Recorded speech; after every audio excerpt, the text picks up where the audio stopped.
저 집을 저에게 주시면 저 집을 제가 당신을 참여하는 곳으로 만들겠습니다.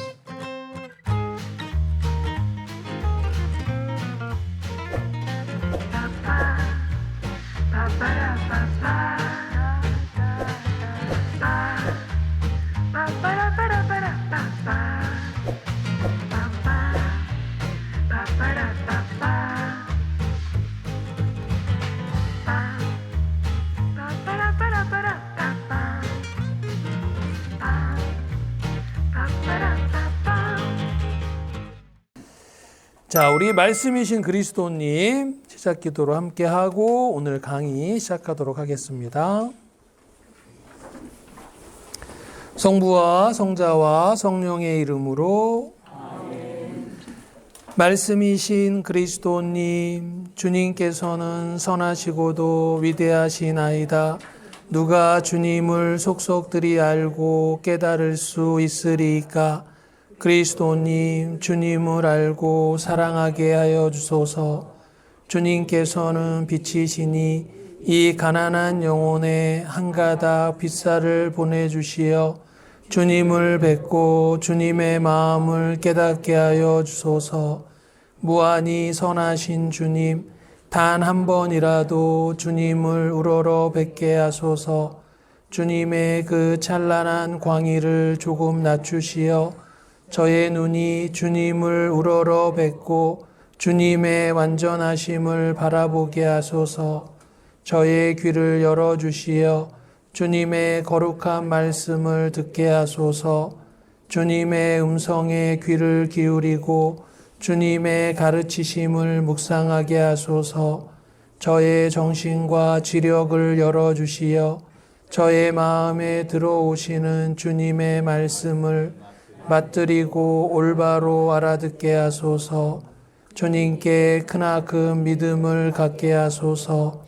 그리하면 주님의 모든 말씀이 빛이 되어 저를 비추어 주고 주님께 나아가게 하며 오로지 정의와 진리의 길을 거닐며 주님을 따르게 하리이다. 말씀이신 그리스도님, 주님께서는 저의 주님, 저의 유일한 스승이시나이다. 주님 말씀하소서.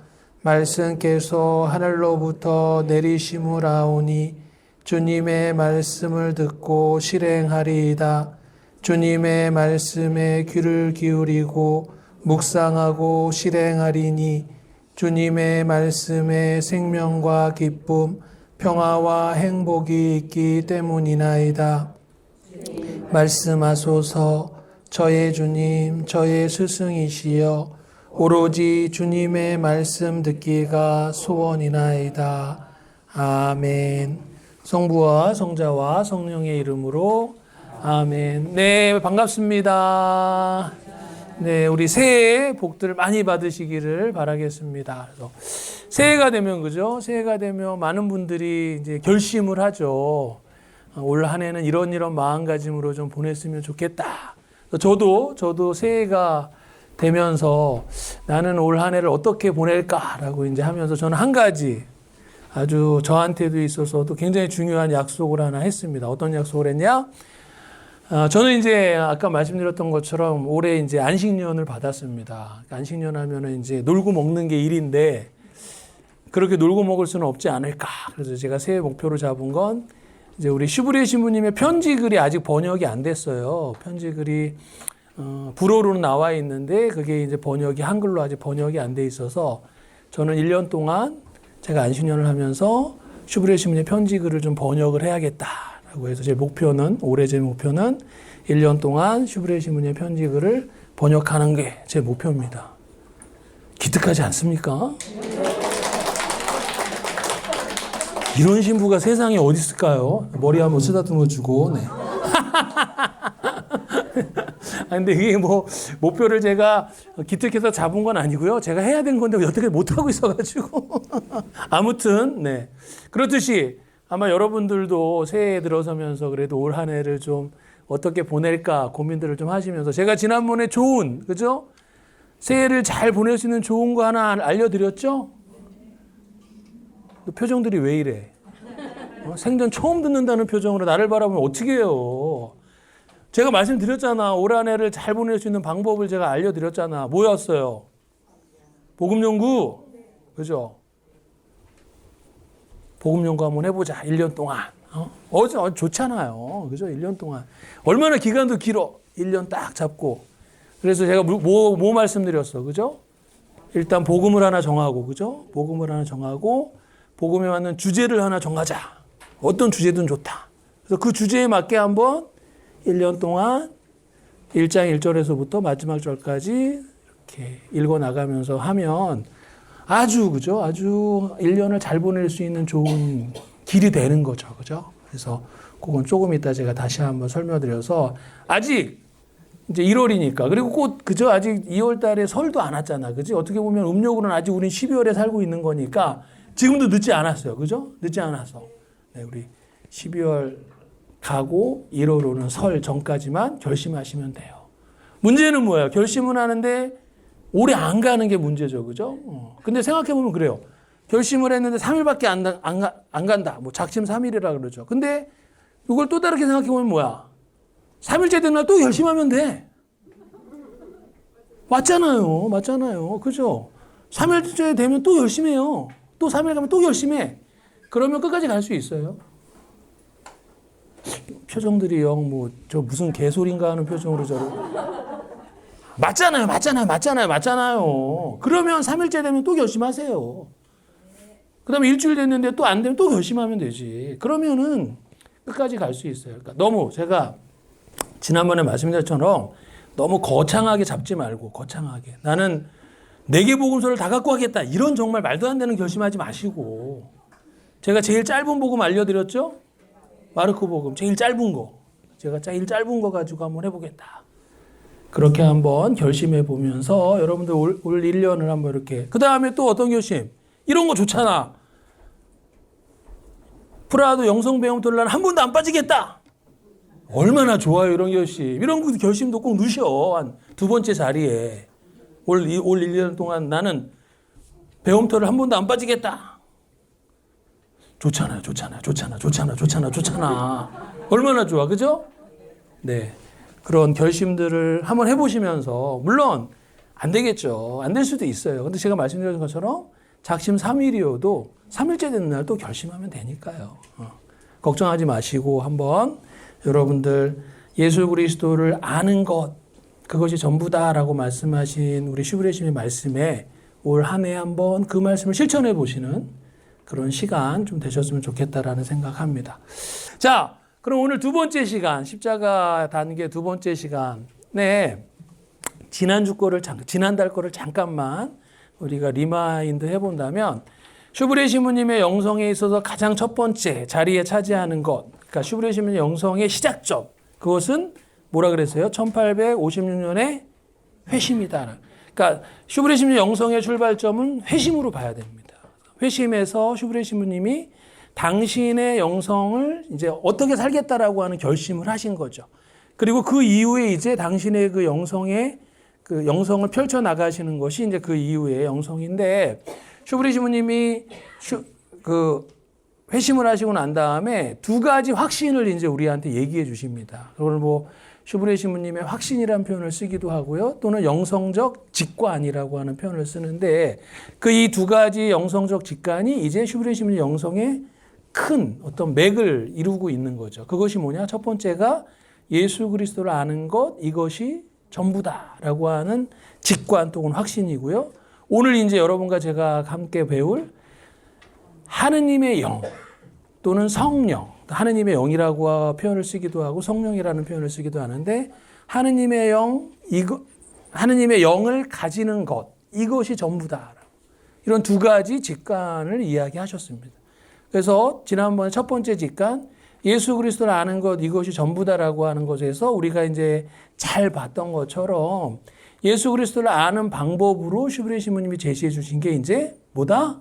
복음 연구다. 그래서 그죠? 복음 연구다. 근데 제가 여러분들한테 연구라고 하는 단어가 갖고 있는 거, 그죠? 연구라고 하는 단어가 갖고 있는 의미에 대해서 잘 말씀드렸던 것처럼 사실 연구라고 하는 건 뭔가 내가 애정하는 뭔가를 들여다보는 거죠.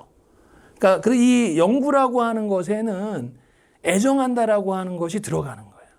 그러니까 여러분들이 복음을 내가 본다 또는 복음을 묵상한다라는 표현을 안 쓰고 슈브리 시몬이 굳이 복음을 연구한다라고 하는 단어를 쓴 데에는 그런 의미가 있는 거죠. 여러분들과 제가 복음을 그렇게 좀 애정하는 무엇인가로 대상으로 여겼으면 좋겠다라고 하는 의미인 거고, 그리고 여러분들 잘 우리가 그때 본 것처럼 연구한다라고 하는 것은 그냥 쓱 지나가면서 보는 게 아닌 거죠. 아주 깊이 있게 들여다보는 거죠. 아주 디테일하게 뭔가를 관찰하고 뭔가를 보는 거라면 복음을 연구한다라고 하는 것은 그런 의미를 가지는. 그러니까 여러분들 뭐 내가 복음을 연구한다 해서 뭐 하루 이틀 하고 난 연구 다 했다. 이건 말이 안 된다라고 하는. 어쩌면 복음을 연구한다라고 할 때 그 연구한다라는 단어는 우리에게 뭡니까? 일평생 우리가 가져가야 될 작업일 수밖에 없는 거죠. 그런 의미에서 복음 연구입니다. 그래서 여러분들이 올 한 해 한번 주제를 갖고 복음을 연구하자라고 하는 것도 복음을 그렇게 깊이 있게 그리고 그 안에서 예수 그리스도를 만나는 것으로서의 복음을 보자라고 하는 거죠. 그런 의미에서의 예수 그리스도를 아는 것입니다. 그리고 슈브리 시몬의 영성의 핵심은 예수 그리스도를 아는 것으로부터 출발하는 거죠. 예수 그리스도를 알기 때문에 그 알면서 뭐가 나오는 거예요? 예수 그리스도에 대한 사랑이 나오는 거죠. 그리고 예수 그리스도에 대한 사랑 때문에 뭐가 되는 거예요? 이제 예수 그리스도를 따르는 게 되는 거예요. 그러니까 예수 그리스도, 슈브리 시몬님의 영성의 큰 틀은 예수 그리스도를 알고 사랑하고 따르는 겁니다.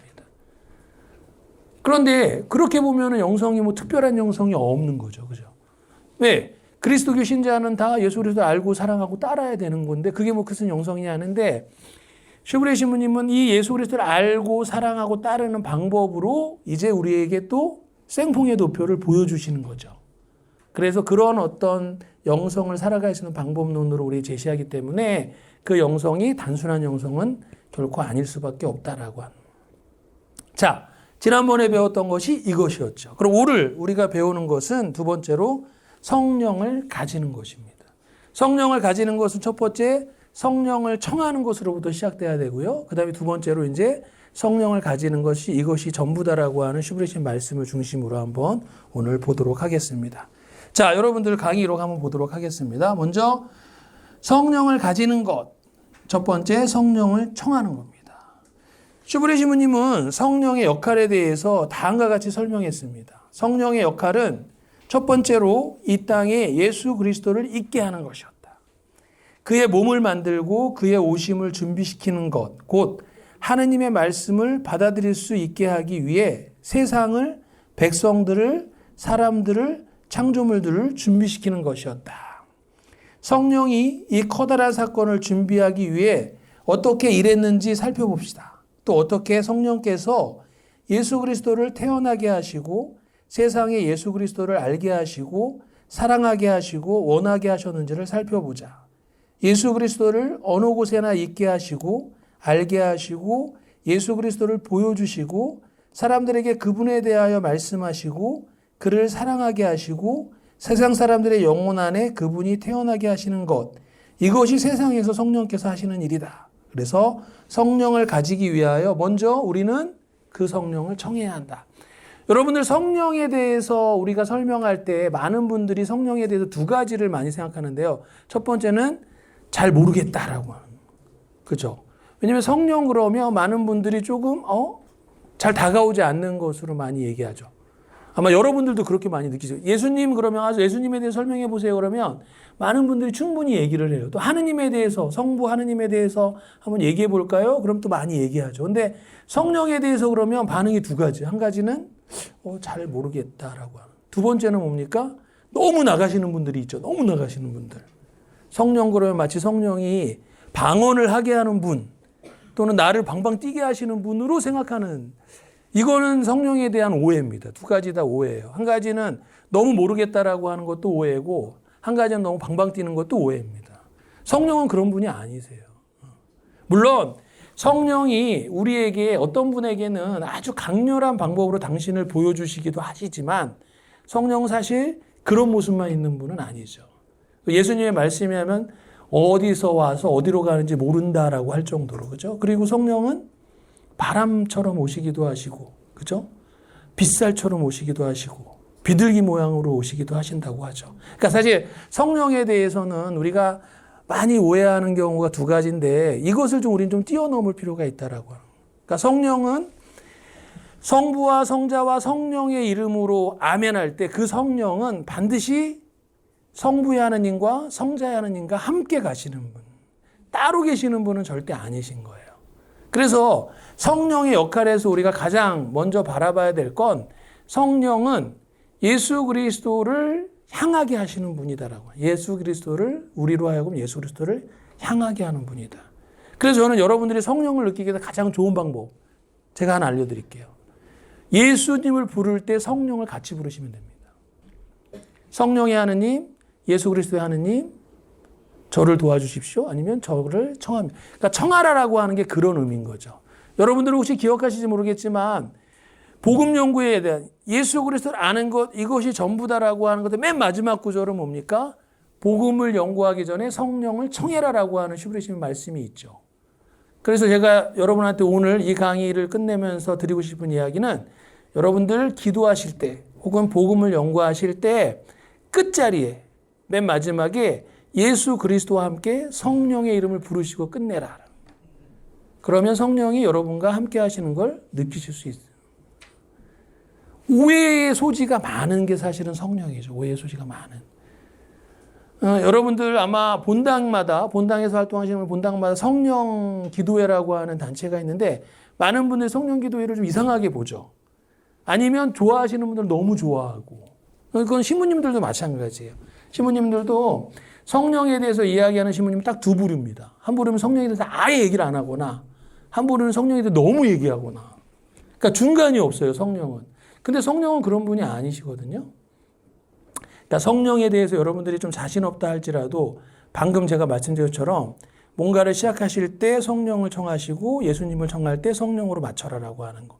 그러면 성령께서 여러분을 도와주시고 여러분 함께 하신다라고 를 느낄 수밖에 없다. 복음 연구도 마찬가지예요. 여러분들 복음 연구할 때도 반드시 시작 기도에 성령을 청하는 기도를 하시고 복음 연구를 하시면 좋습니다. 그거는 공동체로 할 때도 좋고요. 혼자 하실 때도 좋습니다. 우리가 복음을 연구한다고 하면 일단 뭐 앉으실 거 아니에요. 그러면 성서를 딱 펴고 연구하기 전에 성호경을 긋고 오소서 성령이여 저의 이 복음 연구에 함께 해 주십시오. 이렇게 하고 시작하시는 거예요. 이거를 좀 형식적으로 내가 만들고 싶다. 그럼 3번 하셔. 3번. 성령을 청하는 기도를 3번 하고 시작하셔. 3번 신문이 너무 적지 않아? 7번에 7번. 신문 7번 너무 적지 않아? 그래 33번에 맘대로 해. 하여튼 성령을 좀 청하고 하자라고. 조금 더 보겠습니다. 슈브리에 신부님에 따르면 과거에 성령께서 완성하는 일로부터 시작하여 오늘날도 역시 성령께서는 우리 안에 예수 그리스도를 생겨나게 하고 사람들의 마음이 예수님을 잘 영접할 수 있도록 준비시킨다. 보세요. 슈브리에 신부님은 성령을 단독적으로 얘기하지 않으시죠. 뭐랑 연결시키세요? 항상 예수 그리스도랑 연결시키는 거예요. 예수 그리스도를 향하게 한다라고 합니다. 각 사람들 안에 예수 그리스도를 생겨나게 하려고 일하시는 성령은 그분을 알게 하고 사랑하게 하고 그분을 원하게 한다. 그러니까 여러분들이 예수님에 대해서 알고 싶은 것도 어떻게 보면 성령께서 여러분을 이끌고 계시는 거죠. 알 수 있도록. 오늘날 성령의 활동이 협조한다는 것은 사람들의 마음속에 현존하는 것이며 성령께서 당신의 활동을 계속하신다는 의미다. 우리가 확신하기 위하여 원의가 완전히 신적인 가르침 안으로 들어가는 것은 우리가 하느님을 알고자 하는 원의를 갖는 건 굉장히 중요하다라고 하는 거죠. 근데 이 원의가 생겨나게 하는 게 누구냐? 이제 성령이라고 슈브레시는 얘기하시는 거예요.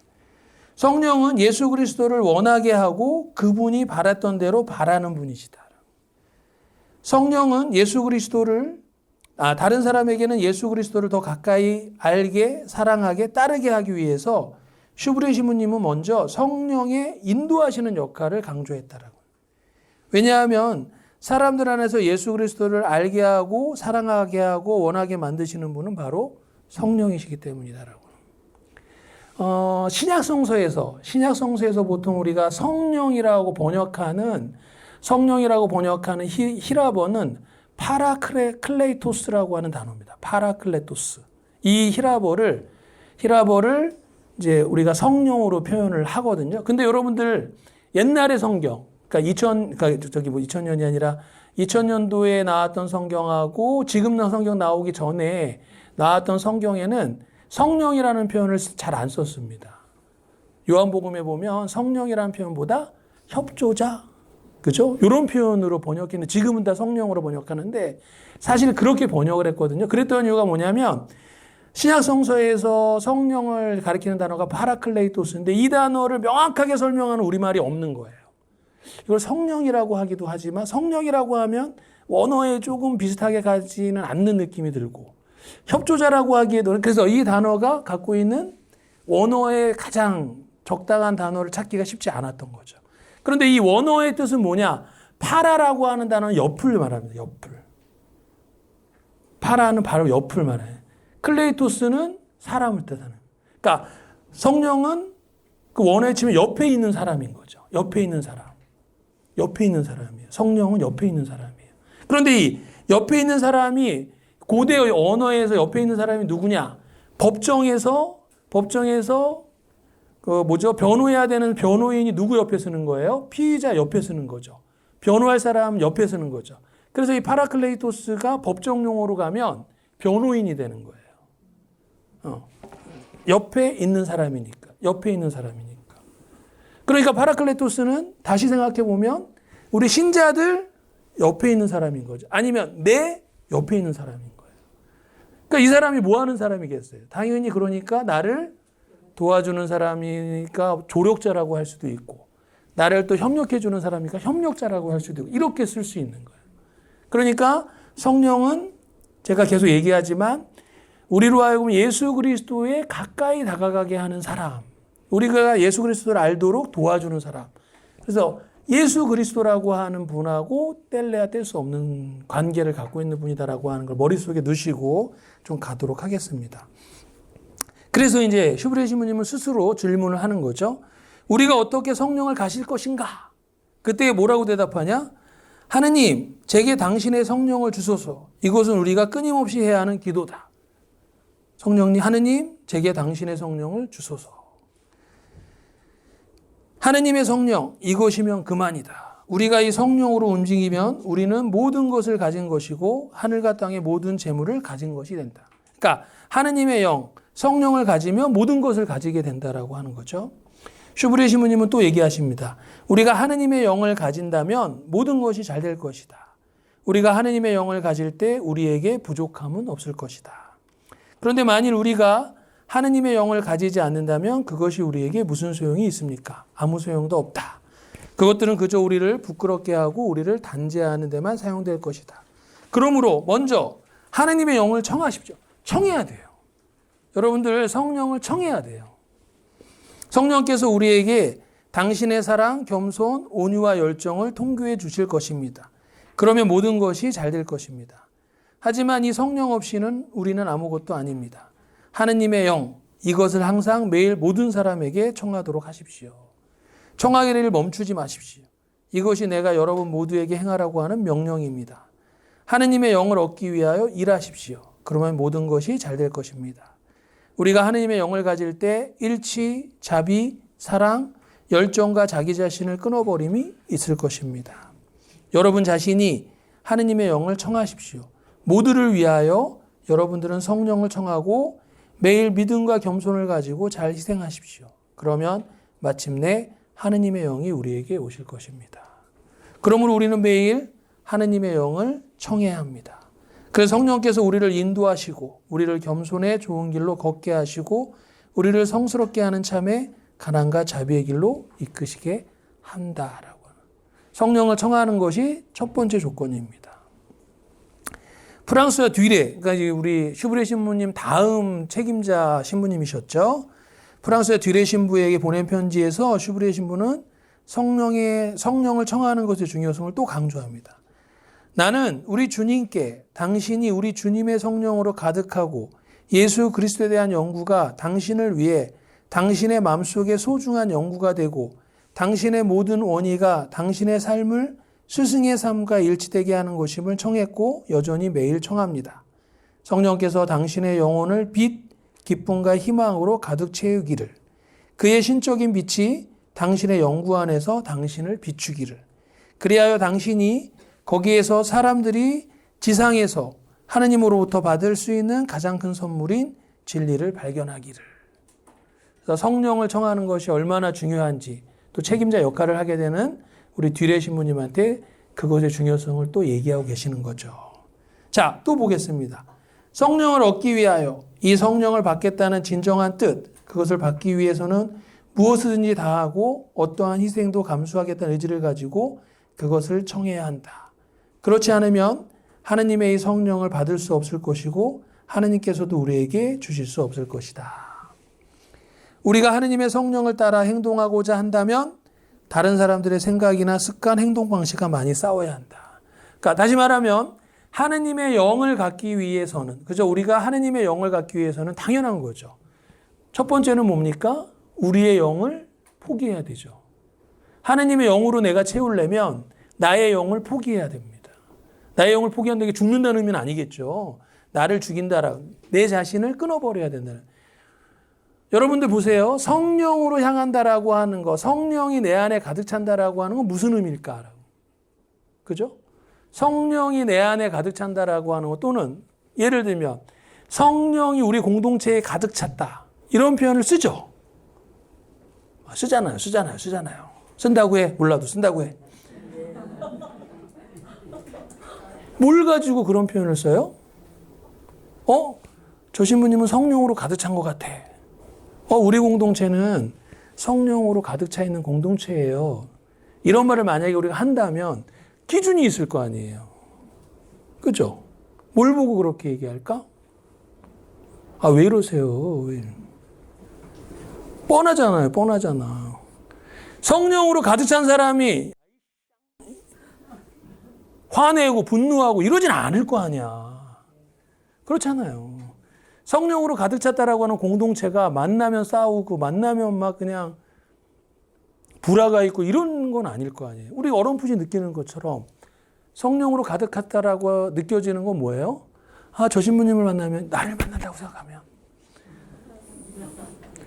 저 신부님을 만나면 평화가 있는 것 같아. 저 신부님을 만나면 기쁨이 있는 것 같아. 저 신부님을 만나면 사랑이 있는 것 같아. 그죠? 그런 걸 느낄 때, 저 신부님은 성령이 있는 것 같다라고 얘기를 하잖아요. 혹은 우리 공동체가 어떤 공동체에 초대를 받아 갔더니 너무 화목해. 너무 서로를 챙겨주고 너무 배려하고 또 너무 기쁨이 있어. 그리고 그 안에 평화가 있어. 그럼 그걸 보고 사실은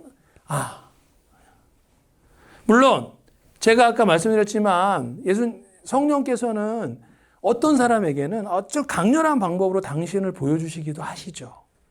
예를 들면 성령 세미나 같은 데 여러분 오랜만에 가시면 정말 강렬하게 느끼게 해주세요. 그거는 저는 그게 잘못됐다라고는 절대 얘기하지 않아요. 그것도 성령께서 임하신 거죠.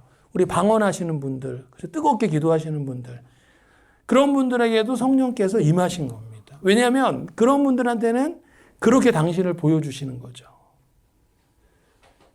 여기 여담인데 교포 사목하시는 신부님들이 처음에 교포 사목하러 가시면 제일 먼저 하는 게 뭔 줄 아세요? 그 본당에서 성령 세미나를 하세요. 성령 세미나라면 100% 성공한대요. 생각해 보세요. 왜 그럴까? 저는 그 이유를 알 것 같아요. 교포 사목하는, 그러니까 외국이죠, 외국. 외국에서 내가 신자로 외국 생활을 한다라고 하는 것에는 한국에서 느낄 수 없는 어려움들이 너무 큰 거죠. 기본적으로 언어도 낯설죠. 문화도 낯설죠. 한국에서야 정말 떵떵거리고 내가 했지만 거기 가면 어떻게 돼요? 누가 떵떵거리겠나. 그러니까 이분들이 뭐가 많은 거예요? 상처가 많아, 상처도 많고 어려움도 많고. 그러니까 이분들을 위로해주는 그 방방거리게 하는 성령 세미나 하면 100% 성공한대요. 막 뜨거워서 난리가 난대. 저는 충분히 이해가 됩니다. 성령은 그렇게 또 우리를 위로해 주시기도 하시죠. 열정을 주시는 거예요, 우리 열정을. 그죠? 그러니까 다시 말하면 내가 성령을 따라 산다 또는 내 안에 성령이 있다 그렇게 표현할 수도 있죠. 그다음에 우리 공동체가 성령을 따라 산다. 우리 공동체가 성령과 함께하고 있다라고 하는 걸 뭘로 증명이 되냐? 성령의 열매, 성령께서 주시는 열매, 그죠? 그 열매가 내 안에 또 우리 공동체 안에 열리고 있냐라는 거죠. 성령께서 주시는 열매, 기쁨, 그죠? 사랑, 그 다음에 뭐 평화, 온유, 이런 평화, 이런 것들이 내 안에 혹은 우리 공동체 안에 있냐로 파악할 수 있는 거죠. 성령 세미나 가셔도 그렇게 하느님을 만나고 성령을 만나 집에 오면 막 그냥 남편을 잡아먹지 못해서 애들을 잡아먹지 못해서 그거는 뭔가 잘못된 거예요. 그죠? 성령이 주시는 열매가 내 안에 없는 거죠. 그러면 성령을 따른다고 볼 수 없는 거예요. 그러니까 내 안에, 그러니까 여러분들이 정확한 거예요. 그 성령의 열매가 내 안에 있냐? 우리 가정 안에 있냐? 우리 공동체 안에 있냐가 정말로 이게 성령을 내가 따라 사냐 안 사느냐의 기준일 수밖에 없는 거고, 만약에 그런 열매가 우리 안에 없고 우리 공동체 안에 없다면 그런 열매를 맺으려고 해야죠. 당연한 겁니다. 그게 이상한 게 아니잖아요. 그죠? 그렇다라고 한다면 어떤 결심을 하셔야 되냐? 그러면 내가 그런 열매를 맺기 위해서 내가 갖고 있는 내 자신의 습관이나 잘못된 결점들을 고쳐야죠. 그래야 하느님의 성령이 내 안에 오실 거 아니에요. 아, 내가 곰곰이 생각해 보니까 내가 화를 너무 많이 내는구나. 분노가 내 안에 있구나. 그러면 내 분노를 줄여야겠구나라고 생각해요. 근데 많은 분들이 이 분노를 줄이는 거에 대해서 또는 누군가를 아주 미워하는 감정을 내가 갖고 있는데 그걸 줄이기 위해서 다른 사람들이 어떤 결심을 하냐. 너무 황당한 결심들을 하는 게 문제예요. 여기에 포인트가 있다고 저는 생각해요. 예를 들면 내가 분노를 하루에 10번씩 낸다. 뭐 수치적으로 본다면 하루에 10번을 낸다. 그러면 어떤 결심을 하냐면 성령 세미나를 갔다 와서 성령을 확 느꼈어요. 열정이 막 달아올라. 그러니까 주님, 저는 이제 앞으로 한 번도 썽을 안 내겠습니다. 제가 분노를 내면 사람 자식이 아닙니다. 말도 안 되는 거예요. 이런 결심이 사람을 망치는 거예요. 그런 열정으로 충분히 할 수 있을 것 같지만 우리는 그런 사람들이 아니에요. 그랬으면 다 성인 됐고 다 지금 우리는 결점투성이인 사람들이잖아요. 그러니까 그렇게 결심하시면 안 되는 거죠. 어떻게 결심해야 돼? 내가 지금까지는 하루에 10번을 냈는데 주님, 내가 내일부터는 2번을 줄이겠습니다. 8번만 화를 내겠습니다. 지킬 수 있는 걸 하나 지킬 수 있는. 내가 지킬 수 있는 걸 결심하셔야 돼요. 주님, 저는 정말 우리 남편이 너무 밉습니다. 숨 쉬는 것도 싫어요. 그럴 수 있죠. 그럴 수 있죠. 진짜 옆에서 숨 쉬는데 숨 쉬는 것도 싫어요. 그럴 수 있어. 그럴 수 있어. 그러니 어떻게 결심을 하면, 그러면 주님, 제가 내일부터는 우리 남편을 사랑하겠습니다. 우리 남편이 무슨 짓을 하고 들어와도 제가 사랑할게요. 돼, 안 돼? 안 돼요. 사랑, 개뿔 무슨 사랑이야. 또 술 처먹고 들어올 텐데. 절대 안 돼요. 그럼 어떤 결심을 해야 돼? 주님, 그럼 이제 숨 쉬는 거는 용서해 줄게요. 숨 쉬는 건 미워하지 않겠습니다. 이것도 대단한 결심인 거죠. 대단한 결심이야.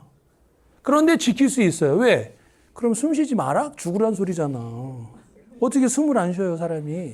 그러니까 주님 살려만 주시면. 우리 애기가 맨날 학교만 갔다 오면 컴퓨터 이거 붙잡고 10시간을 하고 있어. 열불이 나 안 나? 공부를 10시간 해도 모자랄 텐데. 그래서 어떻게 열심히 주님, 제가 내일부터는 우리 아들이 10시간 하는 걸 1시간만 하게 하고 제가 용서할게요. 아니면 뭐야? 못하게 하겠습니다. 이거 안 돼요. 아들하고 앉아가지고 타협을 보는 거죠. 아들아, 네 꿈이 뭐냐? 그럼 아들이 뭐라 그러겠어요? 대부분은 꿈이 없어요 그럴 거예요. 그럼 만들라 그래. 너 만들어 빨리. 아무튼 근데 아들이 뭐라 그래?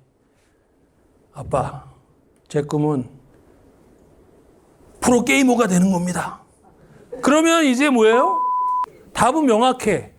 그 다음부터 어떻게 해야 하는 거야? 야식 넣어주면서 게임하게 하는 거야. 그렇잖아요. 이게 우리 화를 낼 게 아니야. 왜? 꿈이 프로게이머인데 도와줘야죠. 그래? 그럼 좋아. 너 앞으로 24시간 게임해. 그러고 이제 뭐예요? 야식 넣어주는 거야. 게임하다 자고 있으면 깨워. 너 왜 게임 안 하고 자? 그럼 둘이 합의를 보는 거예요. 그 다음에 아들이 엄마 저는 뭐 다른 걸 하고 싶어요. 그러면 이제 얘기를 하는 거죠. 야 그러면 네가 그걸 하게 하면 지금 10시간 게임하면 되겠냐?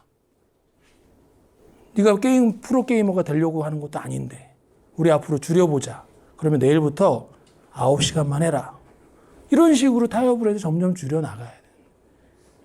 그런데 우리는 뭐예요? 우리는 열정이 생기면 마치 모든 게 될 것처럼 얘기하는데 그럴 수 없어요. 이제 조금 더 한번 보겠습니다. 왜?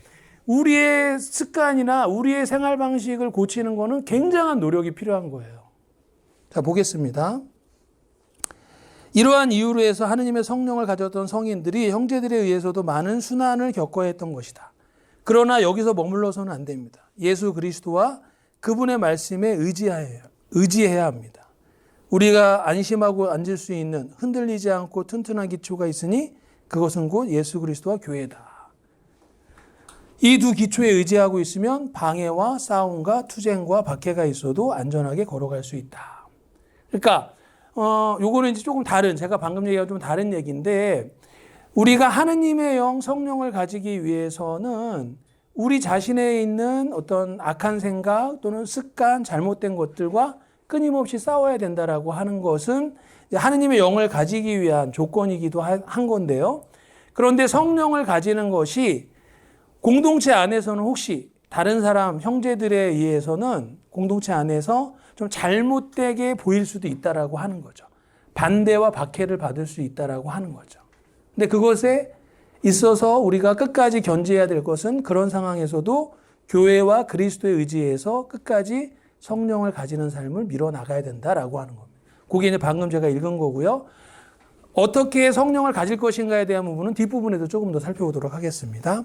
자, 두 번째로, 그래서 성령을 청하면서 두 번째로 이제 성령을 가지는 것, 이것이 전부인 게 되는 거죠. 자, 슈브리 신부님은 말하였습니다.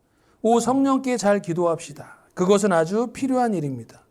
우리에게 그것의 필요성을 이해시키기 위해 예수님께서 말씀하셨습니다. 너희에게 성령을 보내주기 위하여 내가 떠나는 것이 필요하다.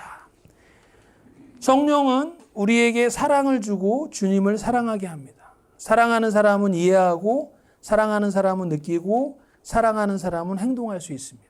우리가 나중에 보겠지만 예수 그리스도의 사랑에서 보겠지만 그 사랑이 우리를 어디로 이끄는지는 예수 그리스도에 대한 사랑에서 조금 더 보도록 하겠습니다.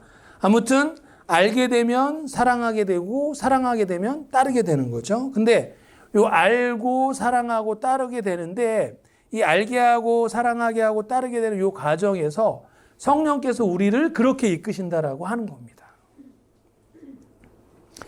그러므로 성령은 예수 그리스도께서 시작하신 일을 마치실 수가 있는 거죠. 요거는 이제 삼위일체에 대한 슈브리 신부님의 나름의 설명이신데요. 보세요. 하나님 아버지는 우리를 존재하게 하시고, 그죠? 아들은 우리로 하여금 아버지와 아버지의 길을 발견하게 하고 보여주시고, 그리고 성령은 우리로 하여금 그것을 이해하고 사랑하게 한다. 그죠? 삼위일체에 대한 설명이시기도 한 거죠. 하나님 아버지는 우리를 존재하게 하고 예수 그리스도는 아버지와 아버지의 길을 발견하게 하고 보여주시고 성령은 우리로 하여금 그것을 이해하게 하고 사랑하게 한다.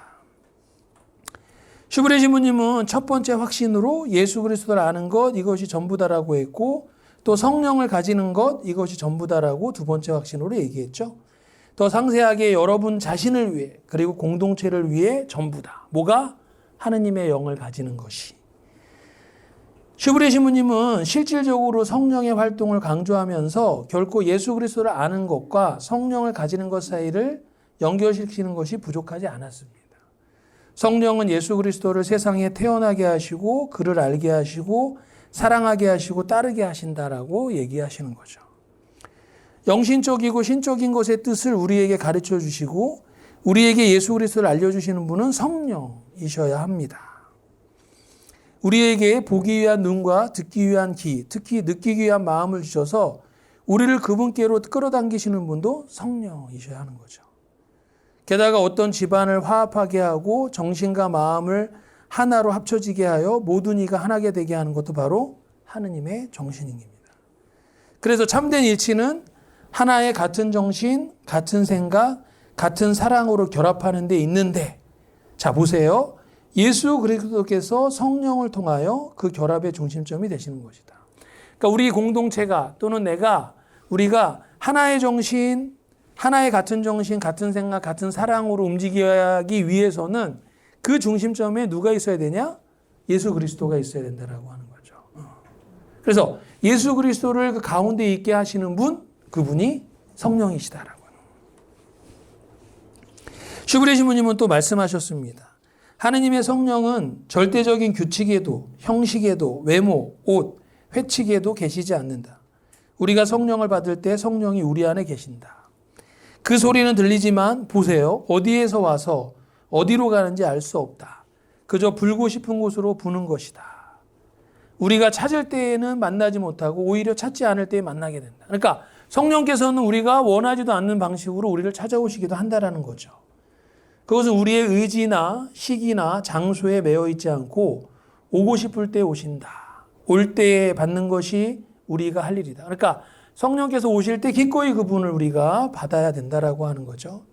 하느님의 성령은 자유로워서 우리에게 매여 있지 않고 우리가 도무지 생각하고 있지 않을 때에 우리에게 온다. 그것은 추리에 있지 않고 연구나 이론이나 규칙에도 있지 않다. 하느님의 성령은 항상 움직이는 불이다. 불기지적으로 위로 올라갔다가 불꽃처럼 나타나고 사라지는 성령의 불이다. 그러므로 하느님의 성령이 나타날 때는 기뻐해야 하고 우리에게 올 때마다 간직해야 된다. 문자로 살지 말고 성령으로 살아야 한다. 그러니까 성령으로 살아야 한다라고 하는 거죠. 자, 조금 더 보겠습니다. 슈브레 신부님은 또 말했습니다.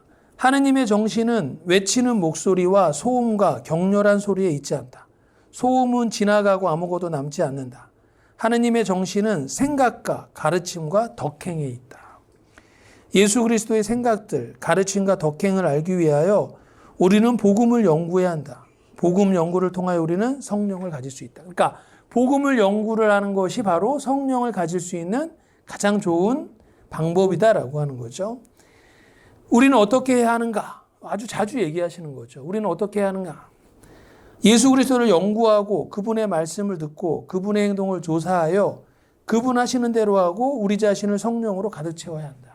그러니까 슈브레 신부님의 어떤 가르침에 의하면 우리가 복음을 연구하지 않고 성령을 가졌다라고 얘기할 수 없다라고 하는 거예요.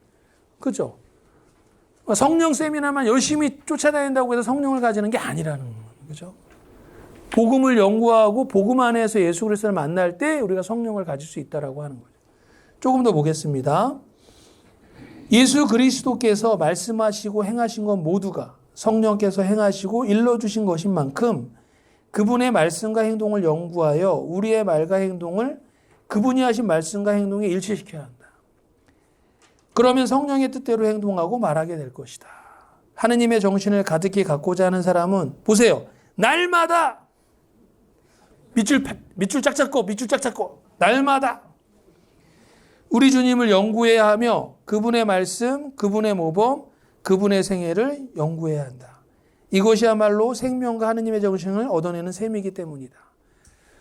예수 그리스도를 아는 것, 그 다음에 하느님의 영을 가지는 것은 다른 것이 아니라 아주 긴밀하게 연결되어 있다라고 하는 거죠. 예수 그리스도를 아는 것을 통해서 성령을 가질 수 있다라고 하는 거니까. 왜냐하면 성령이 없이는 우리는 하느님에 대한 그 어떤 것도 이해할 수 없으며 예수 그리스도를 알기 위하여 빛을 주시고 그분을 사랑하기 위해서 감정을 주시는 분은 바로 성령이시기 때문이다. 그리고 동시에 예수 그리스도의 정신은 어디에 있다? 애덕에 있다. 바로 여기에 본질상 사랑이신 성령께로부터는 생명의 근원이 있기 때문에 성령을 가졌다라고 하면서 성령을 추구한다라고 하면서 사랑을 실천하지 않는다? 이건 말이 안 되는 거예요. 그거는 말이 안 된다라고 하는 거죠. 제가 아까 말씀드린 것처럼 사랑의 행위 안에는 성령의 이끄심이 반드시 있을 수밖에 없다라고. 그래서 사랑 없는 외형보다는 외형 없는 사랑이 낫다. 그죠? 또 이게 사랑이 있는 무질서가 사랑이 없는 질서보다 낫다는 아주, 그죠? 여러분들 아주 질서도 잘 지키고 아주 반듯하고 하지만 그 안에 사랑이 없어. 그거보다는 길도 삐뚤빼뚤하고 말도 잘 안 듣지만 그 안에 사랑이 있는 게 훨씬 낫다라고 하는 거죠. 당연하죠. 당연하죠. 왜? 질서보다는 사랑이 훨씬 위에 있는 가치잖아요. 그래서 보시세요. 결국 성령을 모시려면 우리를 둘러싸고 이끌어가는 이 자연적인 생활을 버려야 한다. 그렇죠. 자기의 정신적, 육체적 결정과 오랫동안 싸우고 복음서를 오랫동안 연구하며 성령을 구하기에 오랫동안 기도해야 된다. 슈브레 신부님께서는 성령, 참다운 제자에 보면 슈브레 신부님께서는 성령에 반하는 우리의 결점들을 쫙 적어 놓으셨어요. 엄청나게 자세하게 적어 놓고 계세요. 예를 들면 뭐 교만하다던가, 그죠? 그 다음에 다른 사람 위에 쓰려고 한다던가, 행동이 거만하다던가, 또는 뭐 낯빛이 어둡다거나 이런 것까지 다들 적어 놓으셨어요. 다시 말하는 뭐냐?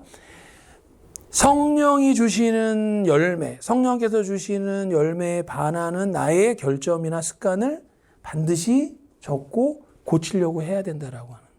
그런 고치려고 하는 노력을 할 때, 그런 노력 안에서 성령이 내 안에 자리한다라고 하는 거죠.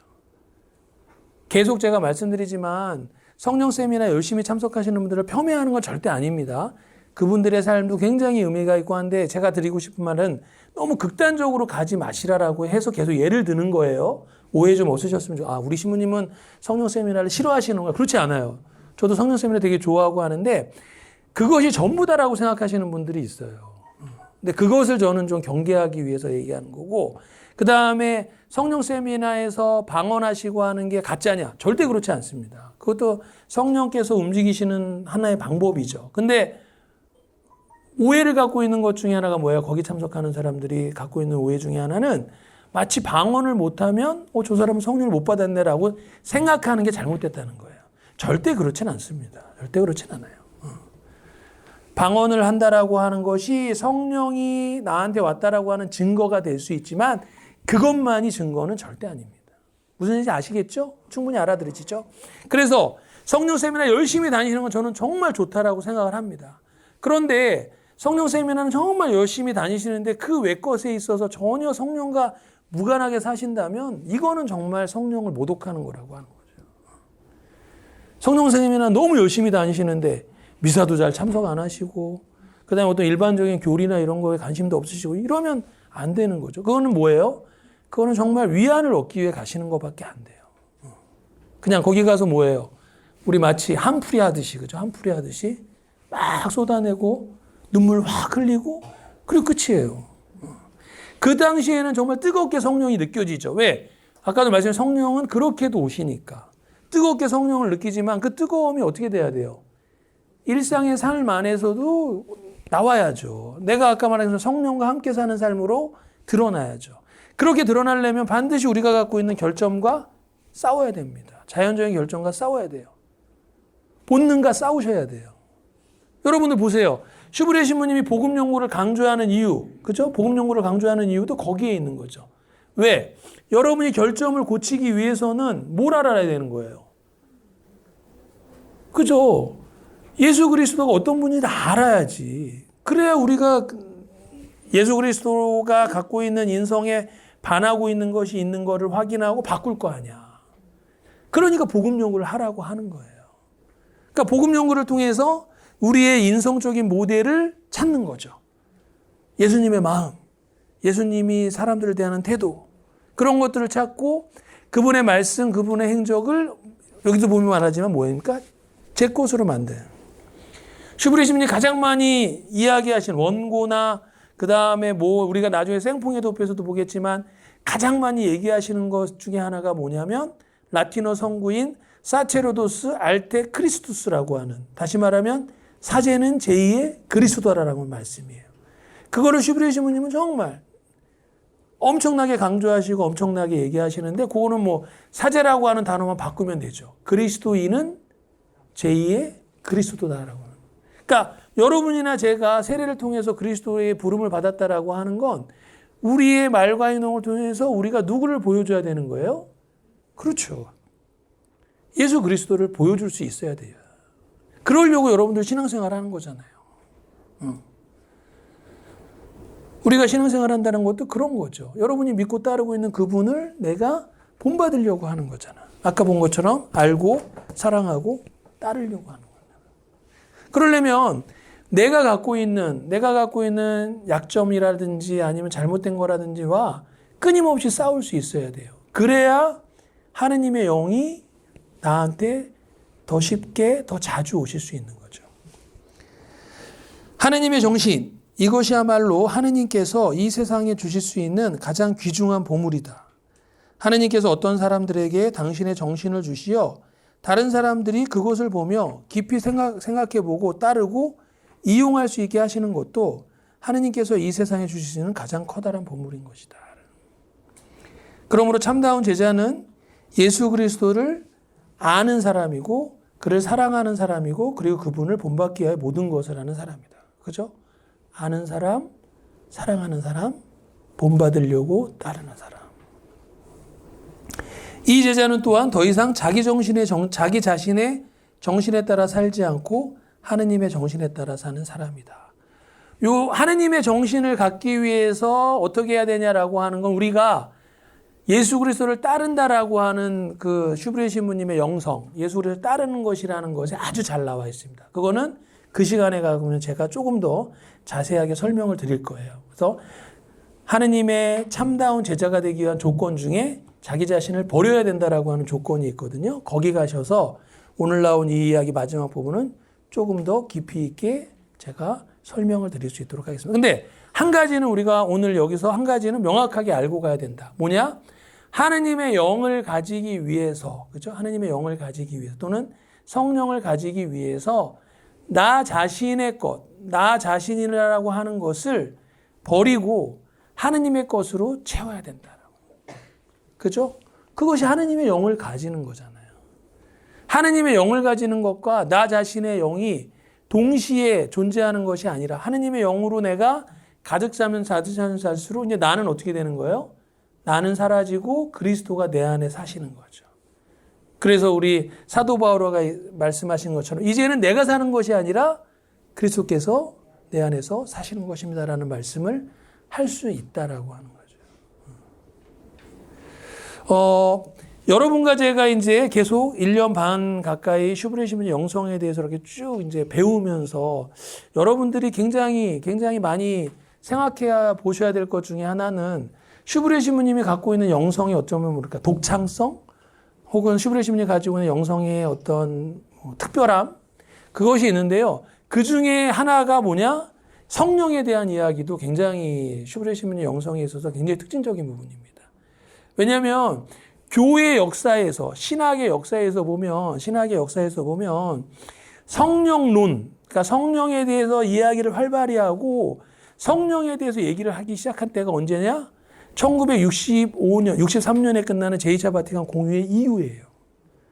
현대 교회에 와서야 비로소 성령에 대해서 이야기를 합니다. 그러니까 그전에는 사실 예수 그리스도에 대한 이야기하기도 바빴어요, 교회가. 그런데 이제 제2차 바티칸 공유회를 통해서 이제 현대 신학이 성령에 대해서 눈을 뜨기 시작한 거예요. 그래서 그 이후에 이제 사실은 성령 세미나라든지 성령론이라든지 성령에 관한 것들이 우리 가톨릭에 확 퍼져나가기 시작해요. 왜냐하면 그전에는 전혀 그런 게 없었어요. 그런데 슈브레 신부님은 그 당시에 이렇게 성령에 대해서 이야기를 많이 하셨습니다. 사실 이건 굉장히 놀랄만한 부분 중에 하나예요. 그러니까 슈브레 신부님이 1856년에 회심하시고 79년에 돌아가셨으니까 70년대, 60년대, 70년대라고 하면 이미 제2차 바티칸 공유회 훨씬 이전이죠. 근데 그때 이미 성령에 대해서 이렇게 강하게 이야기를 하셨다라고 하는 건 굉장히 좀 놀랄 만한 부분이고요. 또 하나 두 번째로 슈브레 신부님의 영성에서 굉장히 독창적이다 또는 특별하다라고 하는 것 중에 하나는 잦은 영성체에 대해서 강조를 하셨다. 우리 생퐁의 도표에서 여러분들 배우겠지만 사제는 먹히는 사람이다라고 하고 감시를 이야기하시죠. 감시를. 그런데 그 당시 그러니까 1860년대 70년대 19세기 후반의 교회의 분위기는 어떤 분위기였냐? 영성체를 자주 못하는 분위기였어요. 왜냐하면 얀세니즘이라고 하는 영향이 교회를 완전히 휩쓸고 있어요. 특히 프랑스. 그 당시 프랑스는 얀세니즘이 엄청난 그거를 발휘하고 있었거든요. 그러니까 얀세니즘은 한마디로 얘기하면 뭐냐? 하느님 앞에 나는 죄인이다라는 거예요. 나는 엄청난 죄인이다라고 하는 거예요. 그러니까 이 죄인이라고 하는 걸 너무 강조하다 보니까 어떻게 되는 거예요? 영성체를 나 같은 죄인이 어떻게 성체를 영해 이렇게 돼버리는 거예요. 그러니까 영성체를 굉장히 자주는 뭐 말할 필요도 없고 영성체를 하는 것에 대한 두려움이 엄청나. 이게 저 사회적 분위기가. 그런데 그때 슈브레 신부님 뭐라 그러시냐면 성서 말씀을 이야기하시면서 얘기를 하세요. 뭐라 그러시냐면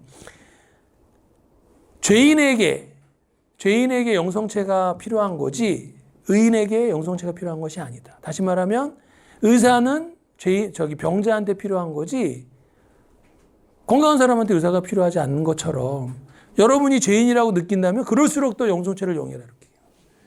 그럴수록 더 영성체를 영해라 이렇게. 그래서 그 당시에는 수녀님들이 매일 미사를 이렇게 봉헌하는데요. 매일 미사를 봉헌할 때도 수녀님들조차도 매일 영성체를 안 했다고 해요. 그 정도의 분위기였는데 슈브레 신부님은 아주 성체를 영하는 거에 대해서 기꺼이 죄인 상태라고 할지라도 성체를 영해야 된다고 얘기하시는 거죠. 그러니까 이거는 굉장히 좀 놀라운 그런 어떤 영성적인 직관인데 저는 슈브레 신부님이 그 당시에 어떤 사조, 그 당시 어떤 그 분위기와 좀 이렇게 정반대일 수도 있는 것으로 갈 수 있는 이유가 뭘까를 제 나름대로 이렇게 곰곰이 생각해 보면 이분이 복음을 다시 말하면 하느님의 말씀을 깊이 있게 들여다본 거죠. 하느님의 말씀을 깊이 있게 들여다보니까 그 하느님의 말씀이 이야기하는가를 너무 잘 캐치해내신 것이 아닐까. 그러니까 복음서를 깊이 있게 공부하다 보고 연구하고 그 안에서 예수 그리스도를 만나니까 예수 그리스도에 대해서 성령에 대해서 그리고 잦은 영성체에 대해서도 말씀을 할 수 있지 않았을까라는. 제가 지난달에 제가 10월 달에 9월 달에 국제순례 갔다가 슈브레 신부님 친필 본 얘기 했어 안 했어? 아이고. 했죠. 너무 감동적이어가지고 목이 메이네. 와, 깜짝 놀랐어요, 진짜. 정말 깜짝 놀랐어요. 이분이 정말 제가 계속 강조하잖아. 이분이 객관적으로 쓸 수 있는 시간이 많지가 않았어요. 그런데 객관적으로 쓸 수 있는 그렇게 많지 않은 시간 중에 이분이 써낸 그걸 보면 와, 정말 이거는 성령께서 함께 하시지 않으시면 뭐 얘기가 안 되는 거예요. 얘기 안 돼. 응? A4에 이렇게 당신 친필로 쓰셨는데 글씨가 정말 요만해요. 그 글씨를 빽빽하게 쓰신 거예요. 마치 저는 그래서 그 얘기 했잖아요. 슈브리의 체가 있으면 좋겠다고 할 정도. 무슨 컴퓨터가 무슨 프린트한 것처럼 어떻게 그렇게 그 줄도 그렇게 잘 맞추셨는지 백지인데 깜짝 놀랍니다. 나중에 여러분들 한번 기회가 있으면 보여줄 수 있는 기회가 있었는데 깜짝 놀라요. 근데 그거를 이분이 정말 객관적으로 쓸 수 있는 시간이 그렇게 없음에도 불구하고 낱장으로 한 2만 장이 된다고 그러잖아요. 2만 장. 그러니까 놀라운 거예요. 그러니까 생각해보면 이건 정말 상상인데 깨어있는 시간에 그러니까 눈을 감고 있는 시간 말고 깨어있는 시간에 미사하고 식사하고 그 다음에 아이들하고 놀고 그 다음에 뭐 공적인 임무를 하시는 시간 외에는 정말 그것만 하신 거예요. 왜냐면 얘기했죠. 건강이 안 좋아져서 매번 쉬셔야 돼.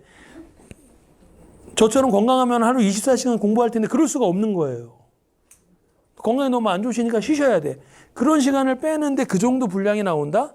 그거는 정말 이게 상상할 수 있는 거 이상을 뛰어넘는 거예요. 그러니까 저는 그만큼 연구를 하시고 그만큼 공부를 하셨기 때문에 방금 말씀드린 것처럼 성령에 대해서도 그 당시 아무도 얘기하지 않았던 그 성령에 대해서도 이렇게 강하게 얘기하실 수 있었던 거고 사실은 보세요. 예수 그리스도 아는 거 이것이 전부다. 이런 표현을 누가 쓸 수 있겠어요. 이거는 정말 놀라운 표현입니다. 제가 얘기했죠. 두불이라고. 하나는 아무것도 모르거나. 그죠? 그다음 하나는 너무나 확신이 있거나. 그죠? 그렇지 않으면 이런 표현을 쓰기가 쉽지 않아요. 하느님의 영을 가지는 이것이 전부다. 이런 표현을 어떻게 써요? 하느님의 영이 전부인 걸 느끼지 않는 사람이 어떻게 이런 표현을 써? 만약에 제가 그런 표현 쓰면 뭐라 그러겠어요? 야, 니나 잘해라, 이씨. 당장 그런 얘기 나오죠. 근데 이분이 그런 표현을 쓰면 아무도 뭐라고 토를 달지 못하는 건 이분이 그렇게 사셨기 때문에라고.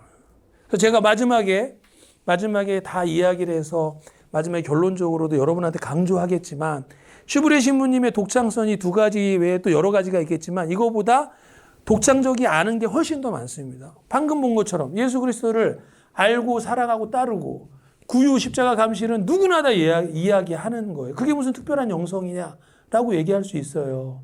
그런데 슈브레 신부님에게 있어서 이 영성이 특별한 이유는 뭡니까?